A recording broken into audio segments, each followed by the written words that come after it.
ईश्वर की प्यारी संतानों के रूप में मेरे निज आत्मा, जीवन छोटा है, शक्ति सीमित है, समय अल्प है। इसलिए उस आंतरिक प्रकाश की खोज करो जो सदा शांत है और सभी दुखों से परे है।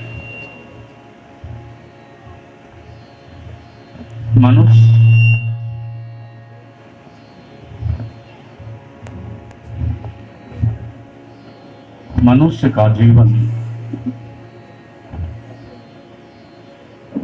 छोटा है,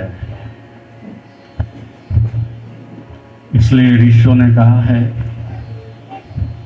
कि ये आंखें जो दूसरों को देखती हैं, स्वयं को देखने लगे तो छोटा जीवन भी बड़ा हो जाता है, छोटी आयु भी बड़ी हो जाती है। इतना जीवन स्वयं को स्वयं की दृष्टि में देखना, ये योग की दृष्टि से, धर्म की दृष्टि से, ज्ञान की दृष्टि से अत्यंत महत्वपूर्ण है। क्योंकि जब हम दूसरों को देखते हैं तो दूसरों के दोष दिखाई देते हैं और दूसरों को निंदित करके, दूसरों को छोटा करके, दूसरों की उपेक्षा करके आप बड़े नहीं हो जाते। ठीक ऐसे ही जैसे शुतुरमुर्ग होता है, वो दुश्मन को देख करके अपने गर्दन रेगिस्तान में अर्थात रेत में गड़ा लेता है। शुतुरमुर्ग ऐसा समझता है कि जैसे मैं नहीं देखता, दूसरा भी नहीं देखता होगा।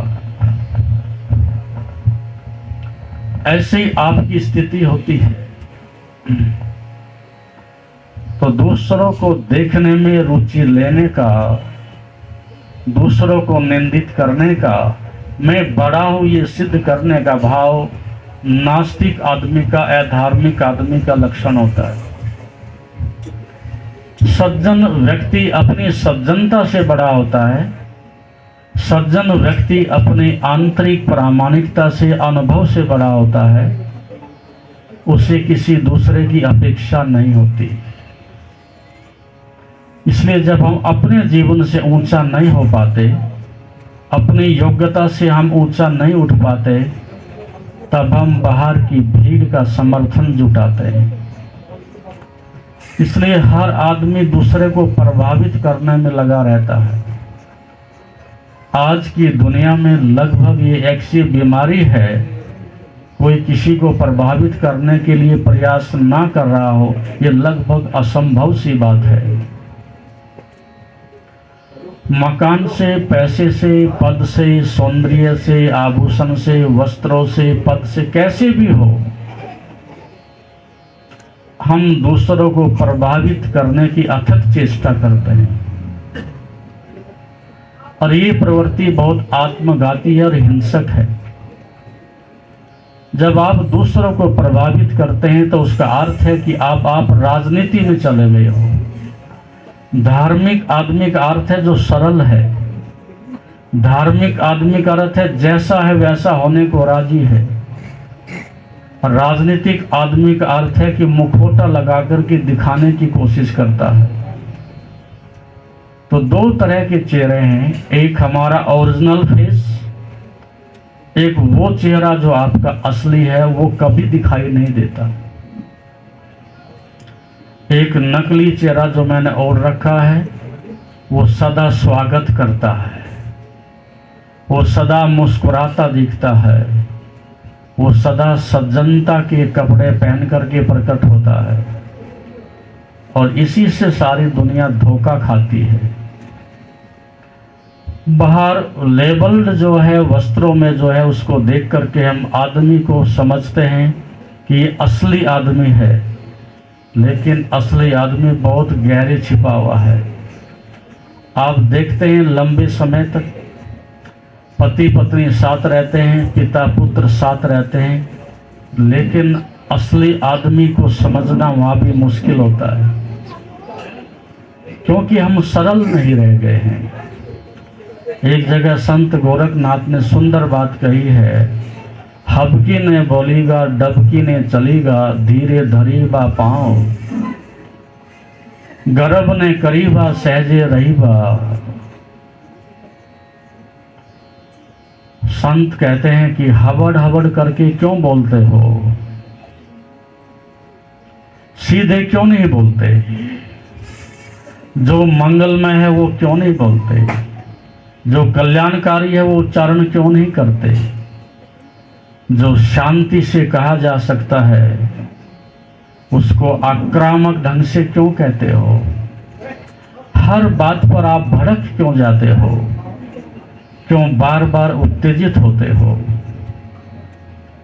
क्योंकि आपके पास कहीं शांति नहीं है,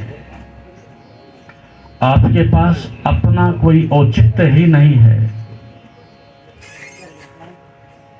तो जब आदमी हिंसात्मक होता है, आक्रामक होता है, तो बाहर चीखता है और अपनी बातों को सिद्ध करने की कोशिश करता है। लेकिन धर्म या योग ऐसा नहीं करता।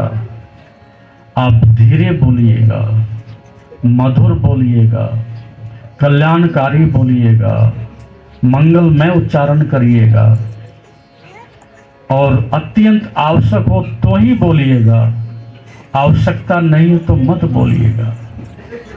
जो जानते हैं वही बोलिएगा, जो नहीं जानते वो मत बोलिएगा। क्योंकि संसार में एक ही चीज सबसे सस्ती है और जो सबसे अधिक दी जाती है, और एक ही चीज है जो संसार में सबसे कम ली जाती है। क्या है वह चीज जो सबसे अधिक दी जाती है? वह सलाह है। हर कोई दूसरे को सलाह देता है बिना ये जाने हुए कि मेरी सलाह मेरे काम तो कभी नहीं आई, फिर भी हम दूसरों को सलाह देते हैं। इस प्रकार का अज्ञान, इस प्रकार की धारणा मनुष्य को भटकाती है, संवारती नहीं, कहीं पहुंचाती नहीं। तो सलाह देने से पहले ये सोच लीजिएगा कि ये सलाह क्या कभी मेरे काम आई? अनुभव हो तो बोलिएगा और अनुभव नहीं है तो चुप रहिएगा।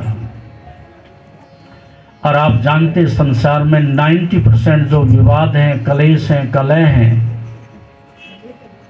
वो केवल अधिक बोलने से होते हैं। आज ही आप विचार करके जाइएगा, हजार अवसर ऐसे होते हैं कि जहां हाँ और ना से काम चल सकता था। सैकड़ों ऐसे अवसर हैं जहां यस और नो से नहीं, इशारे से भी काम चल सकता था। और कुछ अवसर ऐसे हैं कि जहां केवल मौन से भी काम चलता था। लेकिन हम हबक हबक का मतलब है कि दिन भर अधिकांश बकवास करते हैं, अनावश्यक वार्तालाप करते हैं, जिससे झूठ पैदा होता है, जिससे पाखंड पनपता है, जिससे जीवन की वास्तविकता, सच्चाई समाप्त होती है और मित्रताएं शत्रुता में बदल जाती हैं। वो चाइना के विषय में मैं एक उदाहरण सुन रहा था, एक संस्मरण पढ़ रहा था। वहां एक प्रतियोगिता हुई, उसमें कहा गया संसार का सबसे बड़ा चमत्कार क्या है। किसी ने कुछ बताया, किसी ने कुछ बताया, संसार के बड़े बड़े अजूबे बताए, 7 अजूबे बताए हैं, कुछ और बताया है। लेकिन एक आदमी कहता है कि मैं जंगल से जा रहा था, बगीचे में 2 औरतें बैठी हुई थी, लेकिन चुप बैठी थी, शांत बैठी थी। ये बात औरतों के विषय में ही नहीं है, आदमी के विषय में भी ऐसी ही है। कहीं 2 आदमी बैठे हों तो शांत बैठे नहीं मिलेंगे और नजरें अपने ऊपर नहीं होंगी, दूसरे के ऊपर होंगी। वार्तालाप अपने नहीं होगी, किसी दूसरे की, थर्ड पर्सन की होगी। ऐसे में धर्म का विकास नहीं होता। और जब तक तुम्हारे जीवन में धर्म नहीं है, तुम कुछ भी कमाओ, कुछ भी अंगड़ खंगड़ इकट्ठा करो, किसी भी सिंहासन पर चढ़ जाओ, और दुनिया तुम्हें कितना भी मान्यता दे, लेकिन तुम्हारी आत्मा तो रोती ही रहेगी। ये बात अच्छी प्रकार से आप जानते हो। एक अभाव, एक इन्फिनिटी कॉम्प्लेक्स, एक हीनता का भाव, एक रिक्तता बराबर आपको कहीं ना कहीं पकड़े रखती है। कुछ खो गया है, ये बराबर आपके मन में भाव बना रहता है। इसलिए दुख के बादल छटते नहीं, छाए रहते हैं। और शायद हम इतना बोलते हैं कि दुख को भूल जाएं। शायद इसलिए हम दूसरों को प्रभावित करने की कोशिश करते हैं, अपने दुख को हम छिपा सकें। और शायद इसलिए दूसरों को देखने में आंखें रुचि लेती हैं कि ताकि अपनी सच्चाई ना दिखाई दे जाए, अपना असली चेहरा हमें दिखाई ना दे जाए। तो मंदिर में वही लोग जाते थे जिनके पास अपना चेहरा होता था। ये लोग ईमानदार थे, धार्मिक थे। और ईमानदार और धार्मिक आदमी का लक्षण जब मंदिर में जाता है तो मांगने कदापि नहीं जाता, केवल प्रार्थना करने का अर्थ है धन्यवाद देने के लिए जाता है। अब जितने भी मंदिर आप देखते हो, गुरुद्वारे देखते हो, धार्मिक स्थल देखते हो, वहाँ इतनी बड़ी जो लाइनें लगी हुई हैं, इनमें से एक आदमी भी ऐसा नहीं कि जो इस बात के लिए धन्यवाद देने जाता हो कि हे परमपिता परमेश्वर, आपने मुझे खूब दिया है, अच्छी देह दी है, अच्छी संतानें दी हैं, परिवार दिया है, मकान दिया है, व्यापार दिया है, आज के लिए जीने का अच्छा साधन दिया है। दिए हुए की तो कोई चर्चा ही नहीं होती, जो हमारे पास नहीं है उसकी शिकायत वहां की जाती है। इसलिए सुखी रहने का सूत्र तो यही था, जो आज आपके हाथ में है उसका धन्यवाद करो, उसके गीत गाओ, उसका उत्सव मनाओ। और जो नहीं है कल की चिंता ही मत करो। तो झोपड़ी में रहने वाला भी धार्मिक होगा, वो भी उत्सव मना सकेगा। लेकिन ऐसा हम प्राय नहीं करते। आप में से अधिकांश सबकी यही स्थिति है कि जो भी आपके अपने भगवान रखे हैं, मंदिर रखे हैं, जो भी साधन बना के रखे हैं, केवल एक लंबी लिस्ट है शिकायत करने के लिए। परमात्मा ने आपको मनुष्य की देह दे दी, आपको मनुष्य बनने का अवसर दे दिया पृथ्वी पर, अच्छे सुंदर साधन दे दिए, और आपको क्या चाहिए इसके अलावा? और यदि चाह आपकी चाह में ही बदलती जाए और की मांग बढ़ती चली जाए, तो किसी नरक में जाने की जरूरत नहीं, पृथ्वी पर आपके लिए नरक है। मैंने सुना कि एक आदमी मरने के बाद नरक गया। पहरेदार ने, जो द्वारपाल था, उसने पूछा कि कहाँ से आए हो? कि पृथ्वी लोक से आया हूं। बोले आप चिंता मत करो, नरक तो भोग या, यहाँ तो स्वर्ग में रहिएगा। कारण यह है कि पृथ्वी इतनी सुंदर है, प्रकृति इतनी अनूठी है, परमात्मा की व्यवस्था इतनी अच्छी है, लेकिन उसे देखने के लिए अच्छी आंखें भी तो चाहिए, अच्छा मन भी तो चाहिए, अच्छी वाणी भी तो चाहिए। जो करने जैसा था वो हम नहीं करते, जो करने जैसा नहीं है वही हम करते हैं। यही मनुष्य की असफलता का सूत्र है। जो करने जैसा उसको टालते हैं, जो नहीं करने जैसा उसको अभी और यही करते हैं। सत्संग करना हो तो स्थगित करेंगे, किसी की सेवा करनी हो तो स्थगित करेंगे, दान देना हो तो कंजूसी करेंगे, लेकिन अनिष्ट करना हो तो अभी करेंगे, कुसंग करना हो तो अभी करेंगे। तो इसलिए वो आंखें जो दूसरों को देखती हैं और रस लेती हैं, खोजती हैं, वो आंखें स्वयं को खोजने लगें, स्वयं को स्वयं की दृष्टि में देखने लगें, तो मनुष्य के मुखौटे गिरने लगेंगे। मैं दिखावा करता हूं, पाखंड करता हूं, ये दिखने लगेगा। मैं अंदर से कुछ हूं और बाहर से कुछ हूं, ये सब स्पष्ट दिखाई देगा। इसलिए हबकी ने बोली का, ढबकी ने चली बा।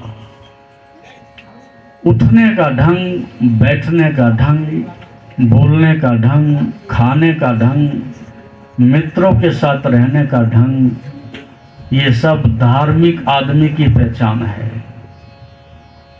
धार्मिक आदमी जो भी चुनाव करता है वो श्रेष्ठतम का वर्णन करता है, अच्छे मित्र चुनता है, अच्छा भोजन करता है, अच्छे लोगों का सत्संग करता है, सदैव अपने जीवन को अच्छे अवसरों से दूर नहीं रहने देता। अधार्मिक आदमी की यही दुर्दशा का कारण है, वो श्रेष्ठ से बचता है।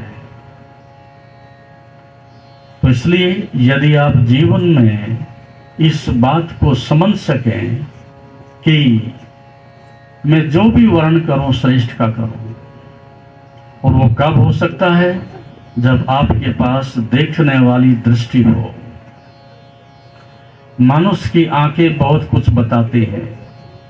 आपके शरीर में सबसे अधिक पारदर्शी और बहुमूल्य आंखें बराबर इस बात को दिखाती हैं कि मनुष्य कैसा है। सरल आंखें एक अलग ही संकेत करती हैं, चालाक आंखें एक अलग ही संकेत करती हैं। जैसे जैसे आपके अंदर धर्म का पदार्पण होता है, आपकी आंखें सरल हो जाती हैं, गर्दन थोड़ी नीवी हो जाती है और जीवन में सरलता आ जाती है। तो दो विस्तार हैं संसार में, एक अहंकार का और एक जीवन का। अधिकांश दुर्भाग्य से लोग अहंकार का ही विस्तार करते हैं, जीवन का विस्तार नहीं करते। जीवन का क्या अर्थ समझते हो आप?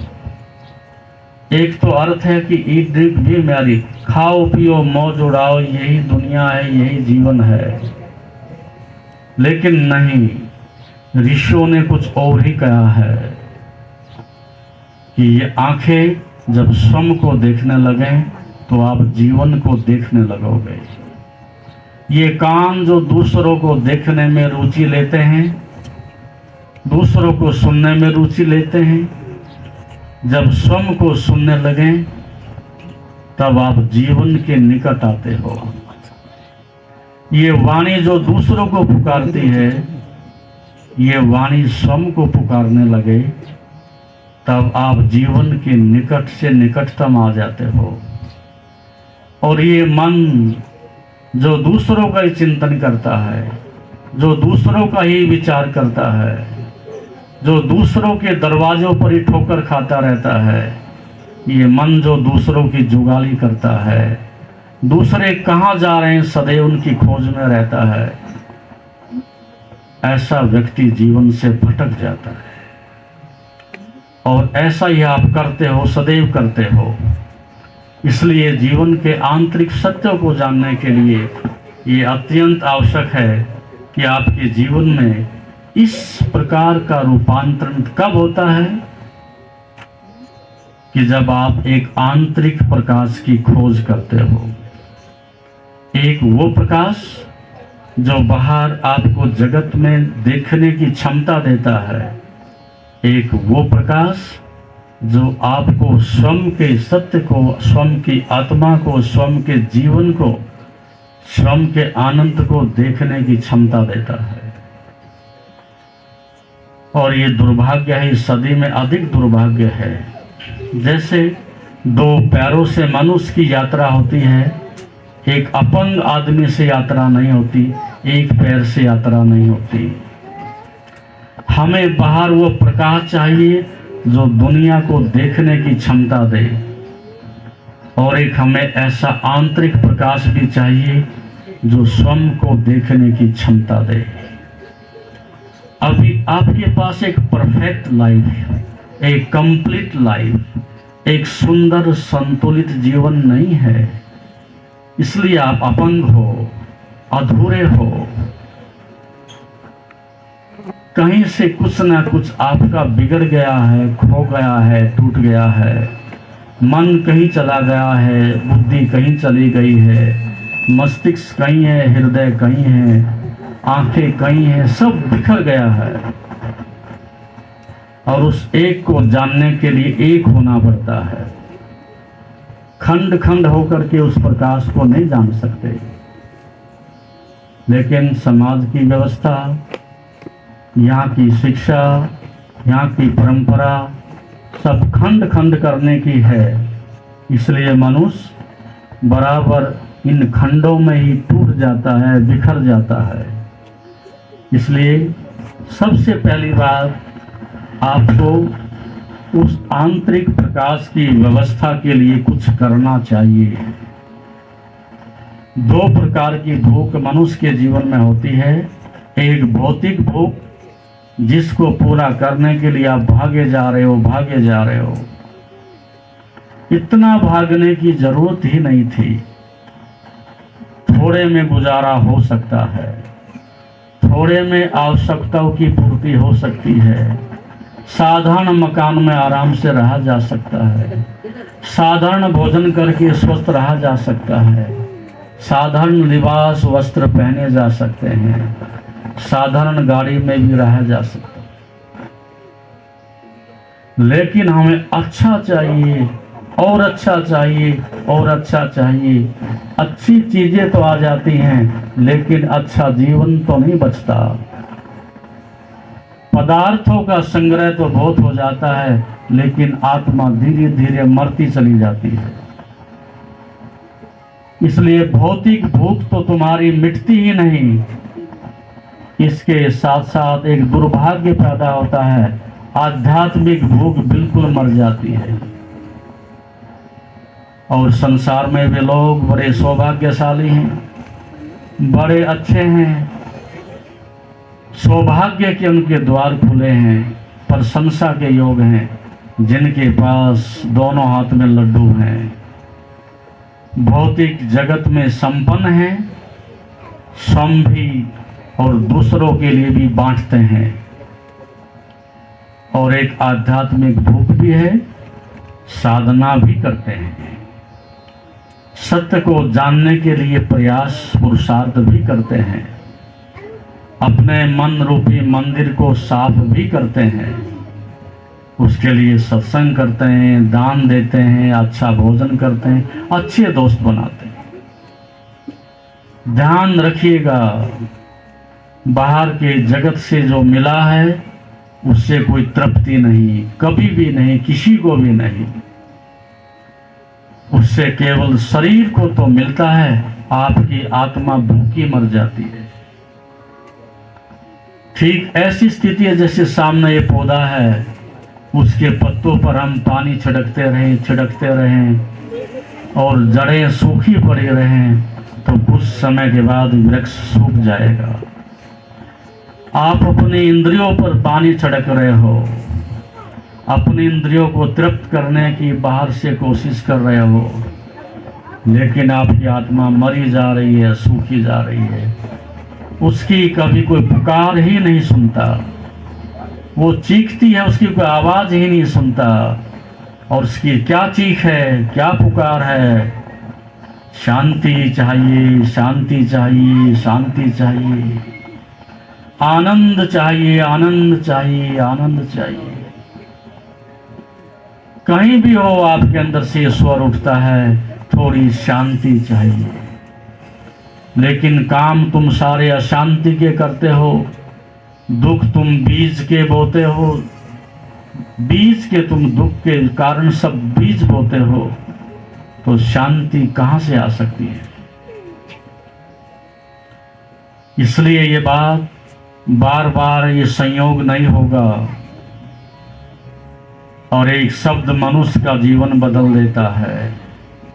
कान खुले हों और हृदय में आवाज पहुंच जाए और आचरण में वो तुम्हारे परिणत हो जाए, तो जीवन के बदलते हुए देर भी नहीं लगती। आज से ये भी बात अपने जीवन में सोच करके जाओ कि भौतिक भूख तो हमारी जगी, उससे कोई तृप्ति तो नहीं मिली, लेकिन आध्यात्मिक भूख भी होनी चाहिए। स्वयं के सत्य को, जीवन को जानने के लिए इस पृथ्वी पर मनुष्य पैदा होता है। ये सामान सज्जा इकट्ठा करने के लिए पैदा नहीं होता। जब आप यहाँ से संसार को छोड़ करके जाओगे और परमात्मा आपसे पूछेगा, तो ये नहीं पूछेगा वो कार कहाँ छोड़ के आया भाई, वो सुंदर भवन कहाँ छोड़ करके आया है, वो बैंक में इतना पैसा था वो कहाँ रख करके आया है। केवल यही पूछेगा कि तेरे पास अपना क्या है। वो दूसरों का था, दूसरों के पास ही रहेगा, तुम्हारे पास अपना क्या है, क्या उत्तर दोगे आप? ना ऐसा कोई दान है जिसमें आपने कोई इच्छा के बिना दिया हो, कामना के बिना दिया हो, स्वार्थ के बिना दिया हो। ना तुम्हारा एक भी कर्म ऐसा है जो बिना वासना के, बिना इच्छा के, बिना कामना के आपने किया हो। ऐसा कोई दोस्त नहीं बना जिसकी आप मदद ही करना चाहते हो। दूसरों से मदद मांगेंगे इसलिए हमने दोस्त बनाया है। तो न माता की सेवा है, न पिता की सेवा है, न कोई आंतरिक अपनी संपदा है, न कोई पूजा है, न पाठ है। इसलिए इस जीव को, इस आत्मा को जब जाता है शरीर छोड़ के, तो भारी पीड़ा होती है और तृष्णा बढ़ती चली जाती है। मैंने सुना एक सन्यासी ने, फकीर ने एक सम्राट के द्वार पर दस्तक दी है, अलग जगाई है, भिक्षाम दही। अरे सम्राट मुझे भिक्षा दो, मैं कई दिन से भूखा हूँ, तुम्हारी नगरी में बहुत प्रयास किया लेकिन मेरी भूख नहीं मिटी, क्या आप मेरी भूख नहीं मिटा सकते? सम्राट ने कहा, आप कैसी बात कहते हो, मेरे पास अथाह धन है, बड़े खजाने हैं, छोटा सा पेट है तुम्हारा, क्या भूख नहीं मिटा सकूंगा? उसने कहा तो मिटा दीजिएगा। उसने अपना भिक्षा पात्र आगे बढ़ा दिया। उसने जो सुंदर श्रेष्ठ उसके महल में हीरे जवाहरात आभूषण जो भी पड़े हुए थे, भिक्षा में वो देने के लिए अपने मंत्री से कहा कि जाओ लाओ, उसमें डालते जाओ। क्या भिक्षा पात्र है ऐसा? वो वित्त मंत्री ने ला करके उसमें कुछ हीरे जवाहरात डाले और देखते ही भिक्षा पात्र खाली हो गया। फिर लाए, फिर डाले, फिर भिक्षा पात्र खाली हो गया। ऐसा होते होते सायंकाल तक खजाना खाली होने लगा। कैसा करिश्मा था, क्या चमत्कार था इस भिक्षा पात्र में। कुछ भी डालो, गिरता हुआ तो दिखता है लेकिन ठहरता हुआ नहीं दिखता, भरता ही नहीं है। पहले तो सम्राट को भी बड़ा गर्व था, लेकिन सायंकाल तक आते आते उसकी गर्दन नीचे होने लगी। घबराने लगा कि मैंने इसको ये वचन तो दिया कि तृप्त कर दूंगा, भिक्षा पात्र भर दूंगा, लेकिन अब ये संभव नहीं दिखता है। दूर तक ये बात फैली। उस नगर के बड़े बड़े संभ्रांत व्यक्ति वहां इकट्ठे हो गए और ये सब ने देखा। अंत में फिर सम्राट ने घुटने टेक दिए, खजाना खाली हो गया। उसने पूछा, महाराज बाकी तो ठीक है, लेकिन ये बात बताओ, ये भिक्षा पात्र में क्या ऐसी विशेषता है, कौन सी सिद्धि है कि कुछ ठहरता ही नहीं? उसने कहा, ये भिक्षा पात्र एक मनुष्य की मरघट से लाई हुई खोपड़ी है और मनुष्य की खोपड़ी कभी भरती नहीं है। ना आपकी भरी है और ना किसी और की भरी है। ये मत समझ लेना कि मेरी भर गई है, खोपड़ी तुम्हारी भी खाली है सम्राट होकर। तो मनुष्य की दयनीय स्थिति है, खोपड़ी उसकी खाली है, लेकिन इसको भरा भी जा सकता है, ऐसा नहीं है। किससे भरा जा सकता है? दो अवस्थाएं हैं। कौन व्यक्ति सबसे अधिक किसको प्रेम करता है, स्वयं की आत्मा को या भौतिक पदार्थों को? आपको दो प्रकार से भरा जा सकता है, एक भौतिक पदार्थों से और एक स्वयं की आत्मा से। भौतिक पदार्थों का अर्थ है ऐसी खोपड़ी जिसकी मैंने अभी चर्चा की, जिसमें कभी भरा नहीं जा सकता। कितना भी भरो लेकिन अंदर बराबर जगह बनी रहेगी। और एक स्वयं की आत्मा से भरा जा सकता है, श्रेष्ठ संत से, कल्याणकारी संसार से भरा जा सकता है। तो इसलिए हम में से अधिकांश दुर्भाग्यशाली लोग ऐसे ही हैं कि जो पदार्थों से अपने जीवन को भरने में लगे हैं और आत्मा के लिए कोई जगह नहीं बची है। ठीक ऐसी स्थिति जैसे आपका गेस्ट रूम हो और सारे को फर्नीचर से भर दिया जाए, पैर रखने को जगह नहीं। अब ये कहने को ही गेस्ट रूम है, आपका कोई अतिथि, कोई मित्र इसमें प्रवेश नहीं कर सकता। ऐसे में अपने मन को, मस्तिष्क को संसार से, संसारी पदार्थों से भर लिया है और आत्मा धीरे धीरे धीरे इस देह से विलुप्त हो गई है। तो एक आध्यात्मिक भूख जगाने की आवश्यकता है। और एक बात और ध्यान रखना, आज आप जैसे भी हो, किसी मनुष्य के कारण से नहीं, यहाँ परमात्मा के कारण से हो। अपने कारण से आप यहाँ नहीं हो, उस परमात्मा के कारण से यहाँ हो, उसकी कृपा से यहाँ हो। यदि एक श्वास अभी छिटक जाए तो आप क्या कर सकते हो? ये देह पड़ी रहे, पंछी उड़ जाए तो आप क्या कर सकते हो? है सब उसी का और उसी के लिए, लेकिन उसके लिए कुछ भी नहीं है। सब्सक्राइब करें हमारे YouTube चैनल योग तीर्थ को और बेल आइकॉन भी दबाएं ताकि आगे आने वाली वीडियोस का नोटिफिकेशन आपको मिलते रहे। इस प्रकार से व्यक्ति अपने जीवन को धोखा देता है और खाली हाथ संसार से चीखते, पुकारते, हाहाकार करते हुए चला जाता है। तो मैं कहना चाहूँगा कि आपके पास एक संतुलन होना चाहिए, उतना भौतिक कि आपकी आवश्यकता की पूर्ति हो जाए, उतना धन आपकी आवश्यकता की पूर्ति हो जाए।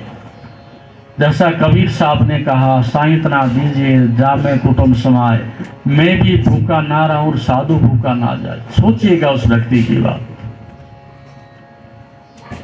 जो व्यक्ति कम से कम में भी गुजारा कर सकता है, उसे क्या दुख है?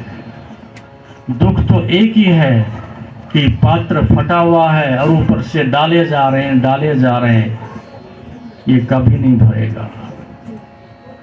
जो कम से कम में भी राजी हो सकता है, उसे क्या दुख है संसार में?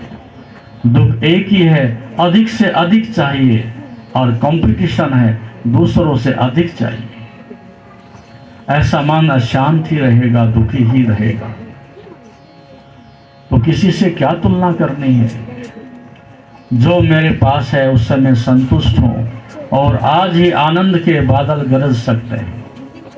ये निश्चय करते ही आपके जीवन में क्रांति आ जाएगी और जो थोड़ा था कल, आज वो 1000 गुना दिखाई देने लगेगा। दूसरों से तुलना मत करो, जो तुम्हारे पास है उसको आज जीने लगो और कल की चिंता मत करो, तो जीवन सुंदर हो जाएगा। आज ही आप उत्सव मना सकते हैं, कल की चिंता करने की जरूरत भी नहीं। तो क्या कहा ऋषियों ने? उस आंतरिक प्रकाश की खोज करने के लिए कि दुर्लभम त्रयम एतद्देवानुग्रह हेतुकम मनुष्यतम मुमुक्षुतम महापुरुष समाश्रय।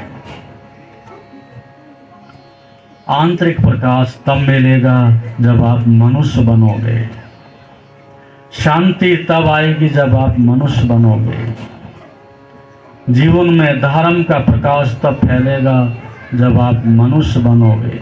अब आप कह सकते हो आप ऐसी बातें क्यों कहते हो, मनुष्य तो हम हैं ही। मनुष्य तो हैं हम, और क्या बनना है, लेकिन ऋषि ऐसा नहीं कहता। ऋषि इस बात को स्वीकार नहीं करता। आप मनुष्य की तरह से पैदा तो हुए हो, लेकिन मनुष्य बनने के लिए आपको साधना करनी पड़ती है। जीवन में अपने मन को एक नया मन बनाना पड़ता है, एक नई व्यवस्था बनानी पड़ती है, तब आपके जीवन में पहली बार मनुष्य बनने का सौभाग्य होता है। तो कब बनता है मनुष्य? संसर्ग की श्रेष्ठता उन आत्माओं के साथ रहने में है। जब आप पुण्यवान व्यक्तियों का, संभ्रांत व्यक्तियों का, सज्जनों का सत्संग करते हो, अच्छी संगति करते हो, तब आपका मन बदलता है, आपका आचरण बदलता है। और जो कर्म करते हो उसमें कर्तापन का जब अहंकार नहीं रहता, ये सब ईश्वर की कृपा से हो रहा है, उसको अर्पित करके करते हो, तब आप मनुष्य बनते हो। मुझे कहाँ रुकना है जो ये जानता है, तब आप मनुष्य बनते हो। आप भोजन करते हो, आपको नहीं पता कि कहाँ रुकना है, स्वाद के कारण खाए जाते हो, स्वास्थ्य की चिंता ही नहीं करते हो, फिर बीमार होकर ही जीना पड़ेगा। बोले जाते हो, देखे जाते हो, ऐसे ही हर चीज में आप संतुलन बिगाड़ के रखते हो। कहाँ रुकना है जानते ही नहीं, सदैव अति करते रहते हो, फिर आप मनुष्य नहीं बन सकते। और जो मनन करता है वो मनुष्य बनता है।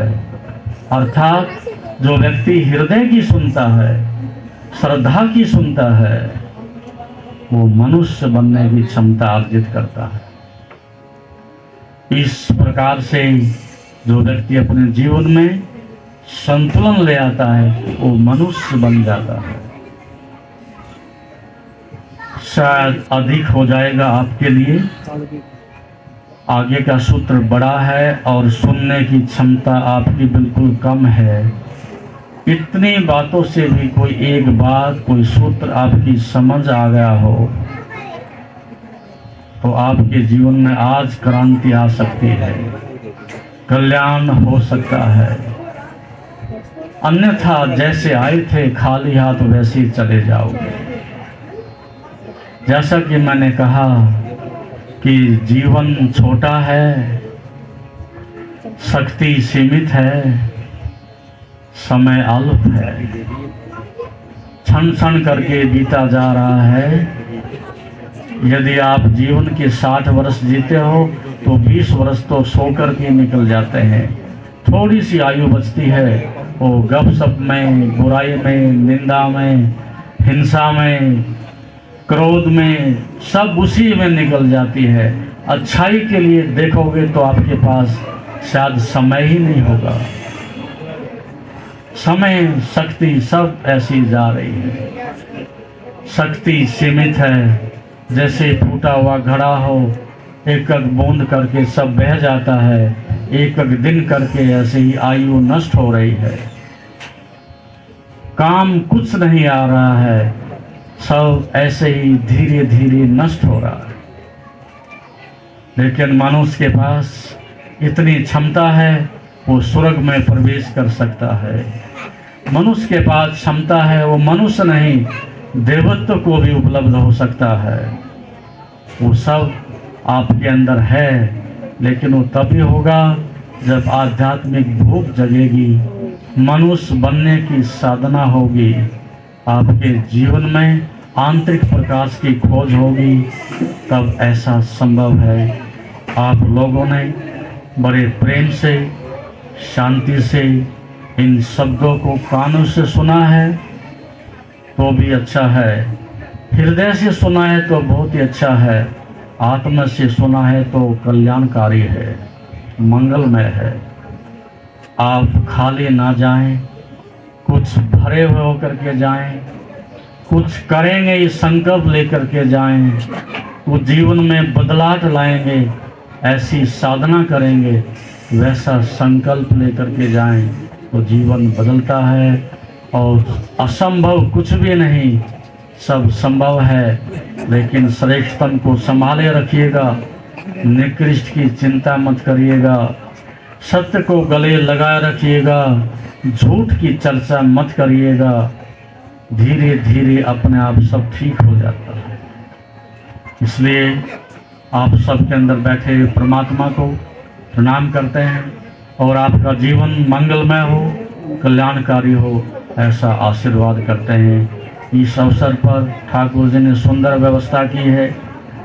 एक मनुष्य के आने से बाहर आती है, एक मनुष्य के आने से हवा बदलती है, एक मनुष्य के आने से परिवार बदलता है, एक मनुष्य के आने से परिवार और संपदा सब बिगड़ जाती है। इसलिए कभी कभी परिवार में ऐसा आदमी आता है जो लक्ष्मी भी लेकर के आता है, आचरण भी लेकर के आता है, समृद्धि भी लेकर के आता है, ख्याति भी लेकर के आता है। एक संतान ऐसी आती है सब मिटा देती है। इस घर में ऐसा ही है, लक्ष्मी आई है, उसके लिए उत्सव मनाया जा रहा है, प्रकाश फैलाया जा रहा है, सुगंध फैलाई जा रही है। इसलिए उसमें आप भी सम्मिलित होने के भागीदार हो। आपको अवसर मिला है, उसमें आहुति डालिएगा, उत्सव मनाइएगा, आनंदित रहिएगा। और आज ही नहीं 365 दिन आनंदित रहा जा सकता है, तो एक दिन के लिए क्यों प्रतीक्षा करनी है। ऐसा जीवन जिएं और आनंदित रहें। हरिओम तत्सत। जैसा कि आप जानते हैं, शरीर को स्वस्थ और मन को शांत बनाने के लिए योग ही एकमात्र साधन है।